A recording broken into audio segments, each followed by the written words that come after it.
Shudder Sundays, episode 38. Well, get your corsages ready. Get your dancing shoes ready. Because we are going into the 1980s slasher Prom Night. There's a special night in the lives of all of us. A night to be beautiful, to be desirable.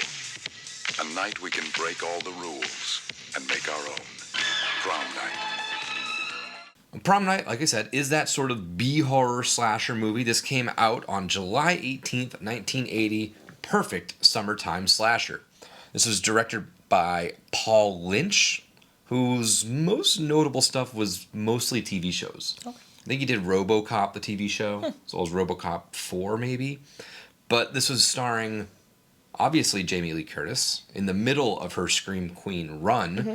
I think in between Halloween and 1 and 2, she had filmed The Fog, this, and Terror Train.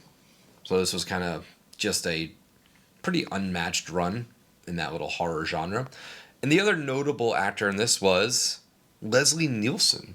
I saw that when I was looking at some of the cast. As Mr. Hammond. I didn't even realize. Mostly known for his slapstick comedy. Airplane, Naked Gun.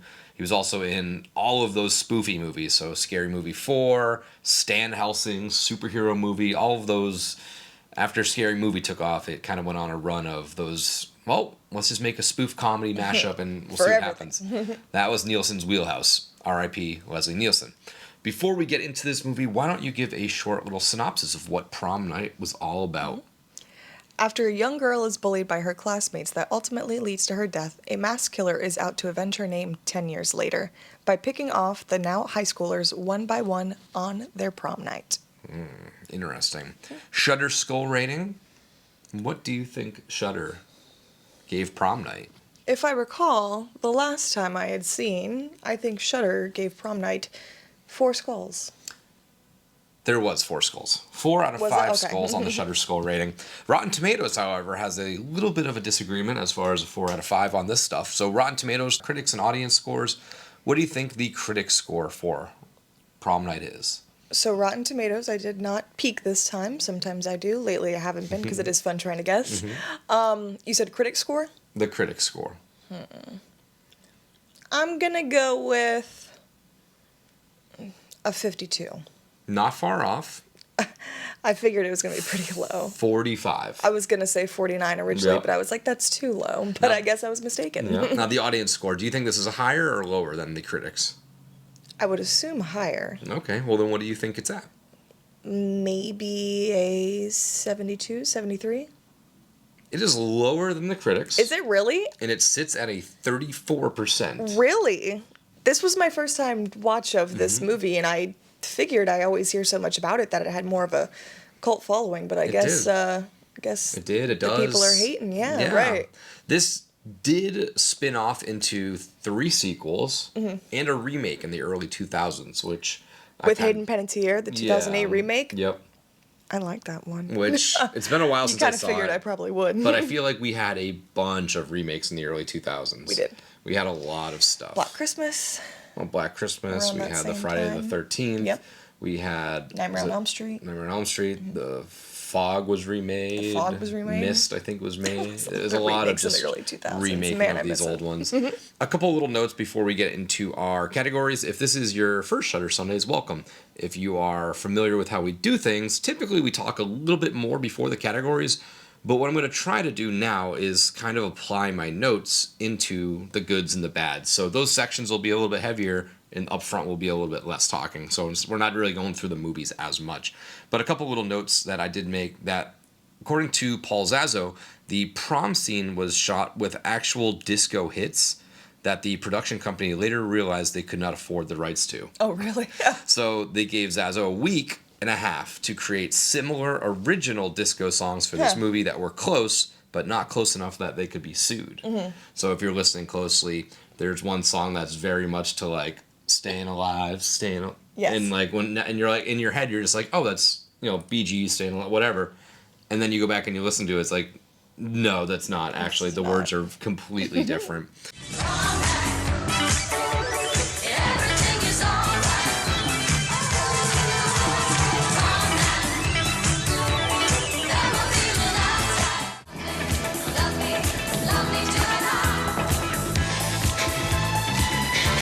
And then according to the Blu-ray commentary, director Paul Lynch, we'll talk about this scene, but the van that goes off the cliff in the movies was actually stolen by the stunt coordinator.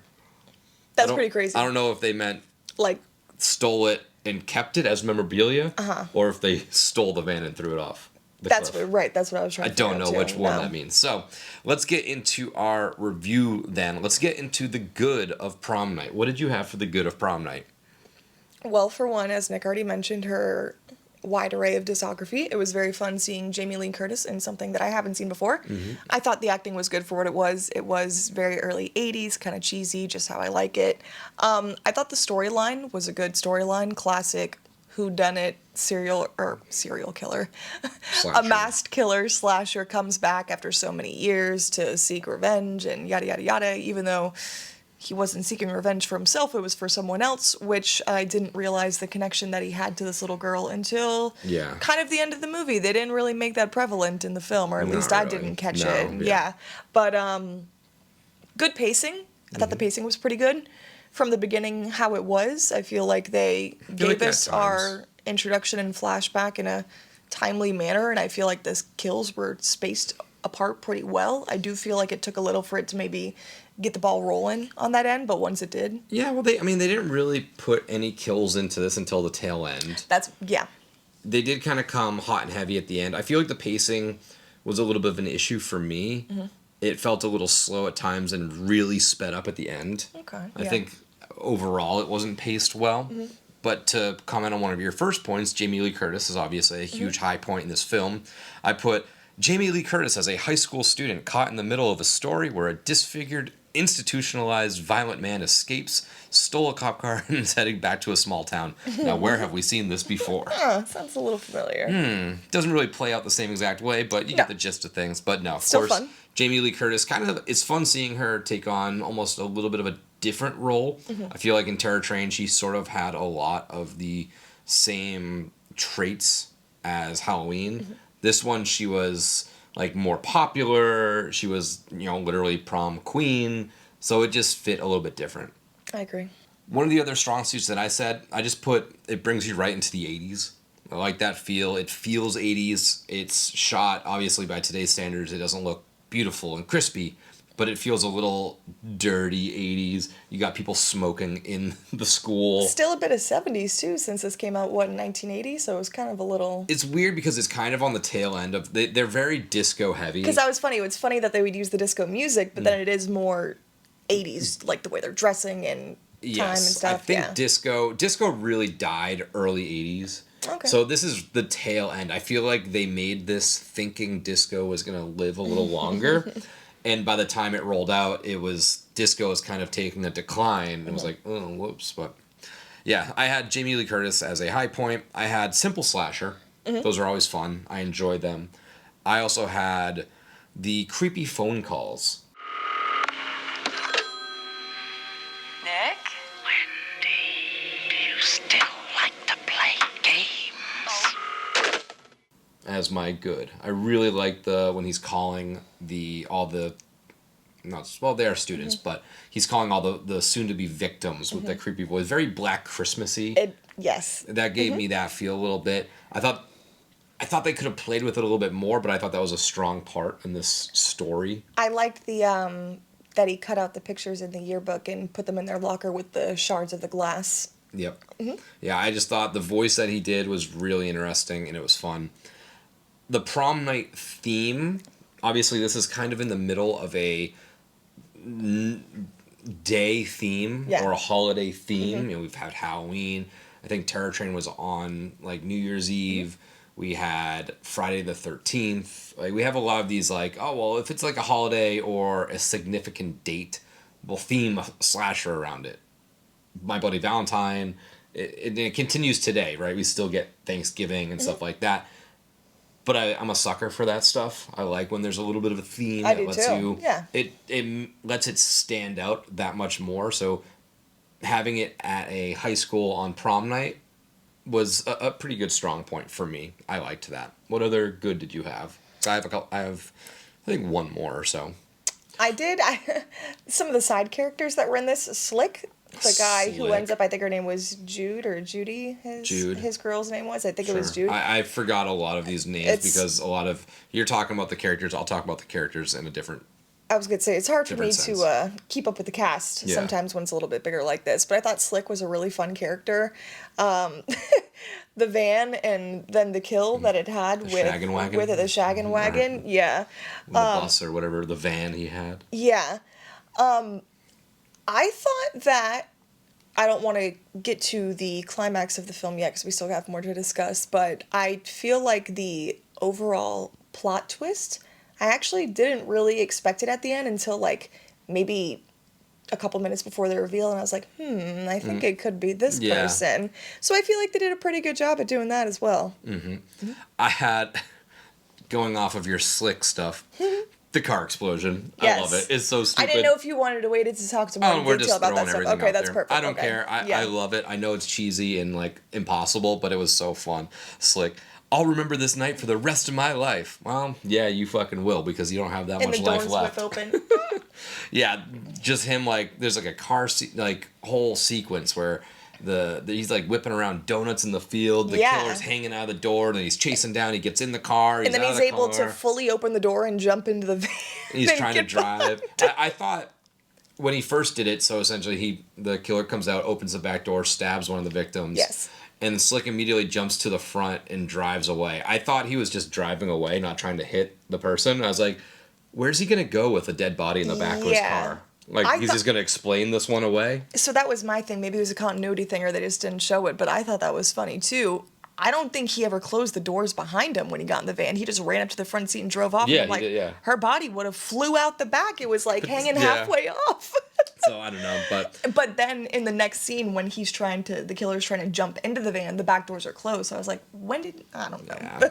But either way, it ends that scene with the car going off of a cliff by who puts a high school in this location where it's literally on a cliffside. It was it just ended up, I don't know, it seemed like they ended up going to like the Hollywood Hills, and I'm like, I don't think I this forget is where they filmed this, at all but- where it's supposed to take place. I know it's like that kind of rural area out there, but it is a very odd spot. But the van plummets off of the side of the cliff, engulfed in flames before it even hits the ground. Yeah. I was gonna say, in the cliff that seemingly pops up out of nowhere, it's literally such a quick cutscene that you're like, oh my god. Maybe all of his weed from his history book was catching fire. I did like his little history book stash box. That was fun. Any more good before we get into the bad? We can get into the bad. To the I bad? think. All Yeah. right, so the bad. What did you have for the bad of Prom Night? The story was kind of fuzzy. I know you said you had an issue with the pacing, but I feel like it was a little more confusing for me. So I didn't even. I've only watched this 1.5 times now since we're doing our review, but it was very confusing. Apparently, the little girl who gets killed in the beginning of the movie is Kim's sister. Yes. Because that's why I was like, why when they were like walking on the bluff, she was like, oh, mom and dad are like really upset today. It's Robin's day. And I was like, why would her mom and dad be so upset of like her friend that passed away? Like, I know it was terrible tragedy that like happened in their like small Yeah, but, community, yeah. I guess. But I was like, oh my God, it was her sister. That makes more sense. Yeah, once you figure that, I mean, I didn't know that for the whole entire movie. Maybe I missed it, but Well, it's really weird because they open with them as younger kids. Yes. And that never worked. I don't want to say never works, but it's hard. It's always hard for me to be like, oh, this is so-and-so, this is so-and-so, this is so-and-so, because they don't necessarily look fully like the characters grown up. It's just like a little kid and now kind of a teenage adult. So it's hard to translate like, oh, this was this person, this was this person. Yeah. And she was very quickly in the intro part when Robin and Alex, the two younger kids, and there was an older one. That's Kim. And she's like, I have to go, when she walks away. And then that's when Robin goes into the building and Alex like scurries off. Gotcha. But I didn't even, after my first watch, I was like, man, I don't really remember Alex being there either. Like, how do I we literally figure have, this whole thing out? I said, was Kim's brother even there when their sister died? In the beginning of the movie, it seems as though he leaves. And then at the end, it is revealed that he didn't really leave. He was kind of just watching from afar. That's what I guess. Yeah, that's what I was trying to figure out too.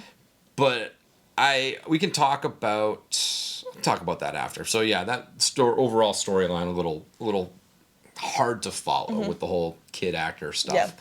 I put off my bad was the detective. This whole like detective noir smoking cigs inside the side. school in like the full prom suit, and I was like, if they know this guy's like this, everyone seems to know everyone in this town, so they definitely know it's the sheriff inside the school. I don't know why he had to wear like the disguise and stuff. But the whole side story of him being this almost like detective noir style, like, Yeah. it's like leaning up against the wall. It's like inner monologue stuff too. I'm like, all right, this is enough, because he immediately off the rip is completely wrong, because it shows him in the very beginning when they're investigating Robin's death. It's like the inner monologue, or he's speaking and he's like, oh, this was a sexual assault gone wrong. It's like, all right, so well from the get go we already know he's wrong. Already wrong. Because we saw what happened. So the entire film of him like, hypothesizing, this was this killer, this was this killer. It's wrong because we know that. If you didn't make it so clear cut that he was wrong in the beginning, we could have like bought in on it a little bit more. But I was immediately taken out of that whole storyline because he was barking up the wrong tree the entire time. The whole back to the game, the killers are coming. Just explain it a little bit. It's just hide and seek. Like, what do you do when the killers stupid. find you? Are they supposed to kill you? The first thing I was watching, that's the first thing I said. I said, what a interesting choice of game to play as a kid. I didn't play that one. Like, obviously it's hide and seek. Right. But, like, what is the end result? What were they supposed to be doing? Just Who yelling? were the killers? Like, where did they get this idea of killers? So it's hide and seek, and I guess once you find somebody, like if we were all playing and I found you, you would also be a killer with me now, and we have to go search and find whatever. I understand why they call themselves killers, but like, why can't they just be playing regular hide and seek? I don't What know. made them get the idea for this killers game? I don't know. I had a category of fights. I think the fights were probably the worst fight in history. Alex, pretty jacked, wearing those tight little polos. And Alex is her brother? Yeah. Yep. And he comes in swinging to defend his sister, who just got kissed by a dude in a hockey mask or whatever. The ski mask. Yes. He had the full-on ski mask. And he launches a dude and then takes out another guy, but then gets like one little kidney shot and he just goes down. He's down. It was just the worst, most unrealistic fighting. And then at the very end, we see another instance of like bad fight technique or results when Lou is taking over the crown. He kind of jumps the kid in the back to take the crown. One backhand. That's down. the one we knocked him said out. the most. I was One like, dang, backhand, that's all and he's it took. done for. So I don't know. It was kind of weird that was the end result of a lot of those fights. But what else did you have? The movie ended, I mean, especially for me, I enjoyed shorter run times for movies, but I feel like this ended very abruptly for me. It's like our killer was revealed and that was it. It wasn't like a big anticlimactic like death scene or anything like that, or really didn't give us anything. Maybe that was just more of like the shock factor, like, oh, that's it, we found it out and it's a done deal, but it makes more sense knowing there's a second and a third one to this as well to kind of lead on from that. I'm not. They like don't. There's I was just going to say, do they not have crossover? No oh well, really. that's kind of stupid then. Yeah, no real connections. Oh well, I was expecting. I had seen. I think maybe it was on Shudder. I'd seen it on something else that they had the second one on there, and I was like, oh well, now I could watch that since I watched the first one. Well, since you kind of talked about it, this is one of my last talking points, but I have others I'll jump back to. But the whole Alex as the killer thing, didn't love it. I thought that the reveal was wrong.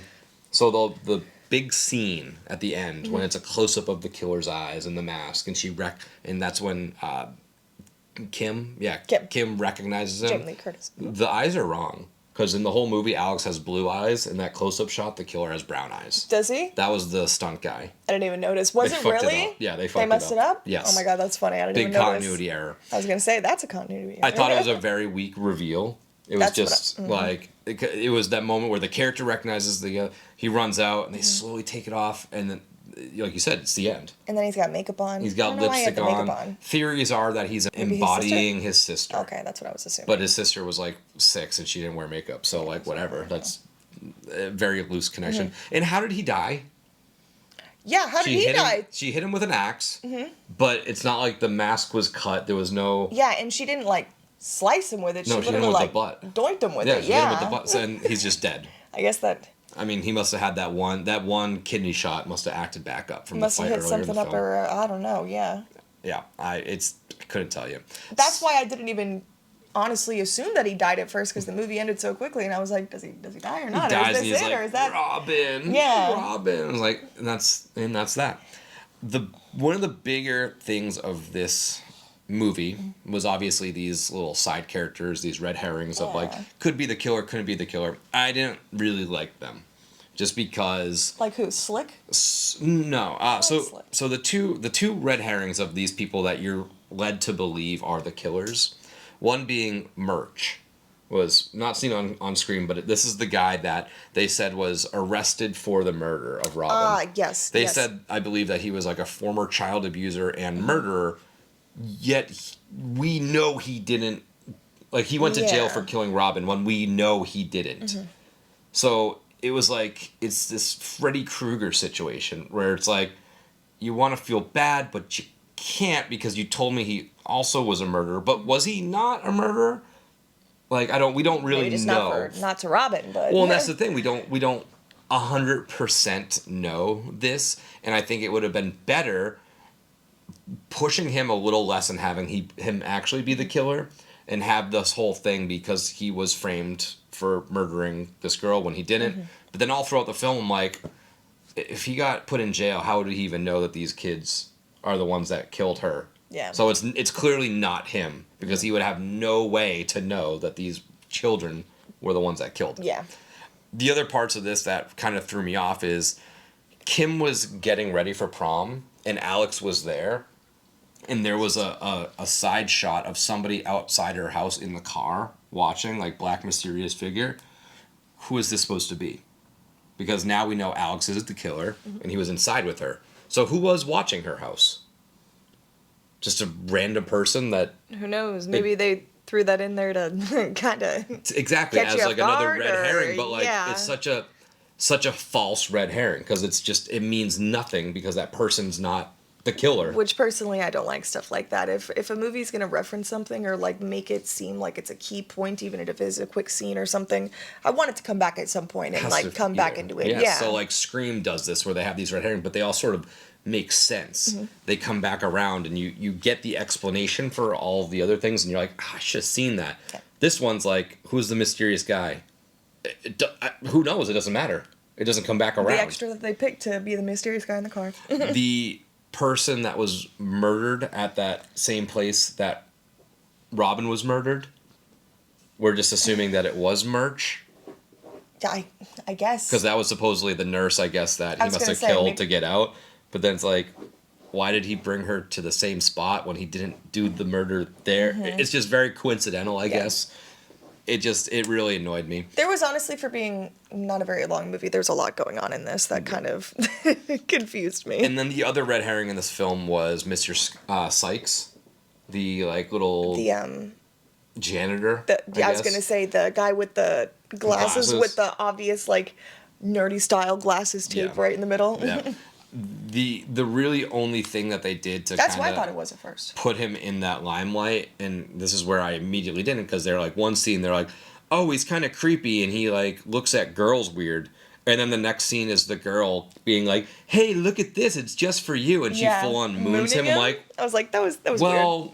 You can't blame this guy now if you're the like, if it was like girls in like tight shirts and he was creepily looking at them, that's him creeping on girls.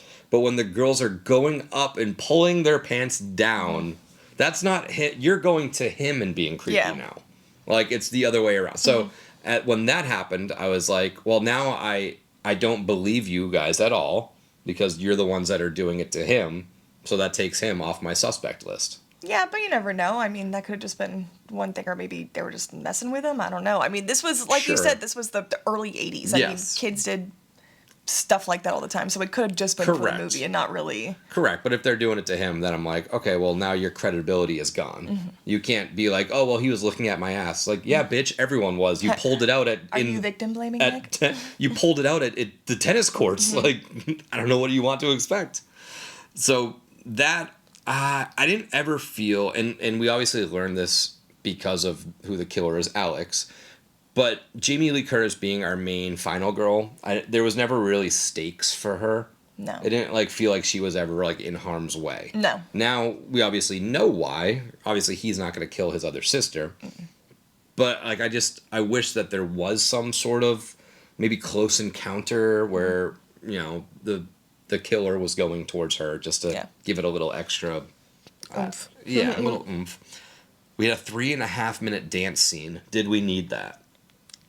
I thought it was a fun dance scene. So- Dance montage could have been cut a little shorter, but A little bit shorter, but 3.5 minutes is a little I mean, excessive. it was a prom. They were at a prom. They have to have some sort of dance scene in there. It was just them dancing. Yeah, true. And then on top of that, and this is my last bad, they killed Wendy off screen after just about a 10-minute chase scene. That little portion felt pretty anticlimactic. Because it's this back and forth there. She's running through the halls and the doors are chained up and she goes to this room, she goes to this room, she goes to the closet, she's in the bathroom. She opens the closet and then like they swing an axe and they cut and we're done. Yeah. It was like, oh, you worked us up all the way and just left us with nothing. Yay. Left us with nothing. So anything else in the bad for prom night for you? I think you covered it all. Okay. All right. So top moment. What was your top moment of prom night? I forget who's, like I said, I need to watch movies more than one time for me to fully get the gist of it. But I think it was the bully, the kid who was always... Lou. So it is Lou. Is Lou the one who got his head decapitated Yes. onto the runway? Oh my god. So on the dance floor runway that they had, that the prom queen and king walk down the aisle and stuff like that, he gets his head cut off and then everyone is staring at his head sitting right on the floor, and it's a really cool scene. I thought it was really fun. For top moment, I also had that. Yeah. Was Lou, after knocking out, I forget the other, Nick? I think his name was Nick. Nick, it was Nick. Knocked out Nick, took the little crown, and he was about to walk out. The killer whacks his head off, rolls down, but it also, he hits like electrical unit or whatever and shocks himself. And Yes. That's why the killer goes down for a Yeah. second. But that image was really cool with the music playing. The lights were strobing and flashing. Very so prom night lived it up was to its very name in that prom scene. night. It was very fun. I wish we had More more of- prom nighty things Yes. involved, because with that being both of our top moments, that's what you would expect in this kind of movie. Yeah, and I mean, the killer was stalking them at the prom, don't get me wrong, but a lot of the things happened kind of off screen and not in the actual, like, dance itself. Yeah. I mean, you had the kill with Jude and Slick when his fucking van blows off after it jumps the cliff, and then Jude gets stabbed in the chest inside the van outside of the school. Wendy, she's Killed not off in the dance, screen, but but- killed off the screen. Yeah, I mean, there's a lot of little parts like that, so Yeah. I do wish it happened more Yeah. inside. What would you change about prom night? That works perfectly into what we were just saying. I kind of wish it focused more on that aspect. It was a lot of it, and I think that's why it was kind of hard for me to follow it too. Like I said, I didn't mind the pacing. I thought it was good. It still kept me intrigued for the movie, but it was just hard to follow from a watching standpoint, I would say. There's a lot of characters in this, There's and a they're lot not, of different and they're not characters. really all fully developed, so it makes being able to identify them a little bit harder. Yeah. And I have trouble with that too with larger casts. It's like, okay, well, I can't really. It's an hour and a half, and there's 6 main characters, and there's And like 5 side faults characters. on me too. I probably should have watched this a couple more times before we did the final review for it, but that's my fault. So Yeah. For what would you change? I put the red herrings. I would have just buttoned up those 2 characters. The guy that supposedly killed people, but also was in jail yeah, under false pretenses because he didn't. He went to jail for killing this one girl who he didn't kill, Right. and we know he didn't kill her because we saw in the first 30 seconds. I would have just found ways to make it that we actually believed that those were there, and then also sprinkle in Alex in there a little bit, so you're kind of like, well, is it him? It's not. Well, it couldn't be him. And like I mentioned, the whole person, the mysterious guy waiting in the car, like tie that. Maybe that was the killer before he got caught. Maybe not the killer, but Murch or whatever his name is. Maybe that was him. I don't know why he'd be stalking out her house Yeah, I in don't particular. know. Could have been, but he didn't get arrested till later in the movie. Could have been him. Yeah. We don't know. Didn't circle back and let us know. So that's what I would change. I would kind of just the whole red herring aspect up to it. Just if you're gonna redo this, watch the Scream movies, take what they do, implement that, and you're on your way. And I guess I would say for what I would change to, I kind of beat around the bush and didn't actually say it. Pretty much what I was saying is that I would prefer a more stagnant setting, just to Yeah. have me keep up Just a little at bit more the with prom it. or At the whatever. prom. Yeah, that makes sense. Even if you're doing it like at And it doesn't have to fully be in there. Yeah, Correct, that exactly. whole lead up and everything like that. So, who is this for? Who would you suggest watch prom night? I feel like this is for anyone who likes classic, campy 80s horror slashers. It fits the With vibe. if you like Jamie Lee Curtis, if you like some of her older stuff too, I think you'd really enjoy this. If you like those specialized date slashers too, your New Year's Evils, your Friday 13th, Bloody Valentine, Thanksgiving, Thanksgiving, those weird little movies that are themed around this. Christmas has a billion of them. Some of my favorites. Throw this on every now and then. It's a great summertime slasher watch. So before we sign off, let's get into our fear and beer ratings. A fear rating, a 1 through 5 of how scary this film was, and a beer rating 1 through 5 of how much you enjoyed this film. What is your fear rating for Prom Night?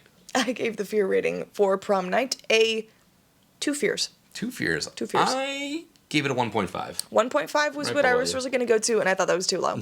Slasher film. It Yeah. wasn't too scary. The stakes weren't completely there. I think, like we mentioned, if Jamie Lee Curtis's character had more stakes into it and there was more tension built in there, you could have built the tension, which would have increased the fear a little bit for me. So your beer rating, 1 through 5 of how much you enjoyed this. What did you give Prom Night? I gave this a 3 for Prom We're Night. pretty close on both these. I gave this a 2.5. 2.5. Right in the middle, average slasher. Could have easily, I think, been improved and made its way up to a 3.5-ish. Yeah. But for what it was, 2.5 I think is very fitting. It's fine. It's a very fun watch. I was going to say, definitely still fun for my first time watch, No, too. it is a fun watch. That is all for this week for Shudder Sundays. We will be back next Sunday to go over The Ruins. If you are literally just a Shudder Sunday watcher, which maybe there are some of you out there and you don't watch our other stuff, That'd be fun. once August hits, we will be going to only 2 Shudder Sundays a month. We're going to do every other week for the months of August, September, and October.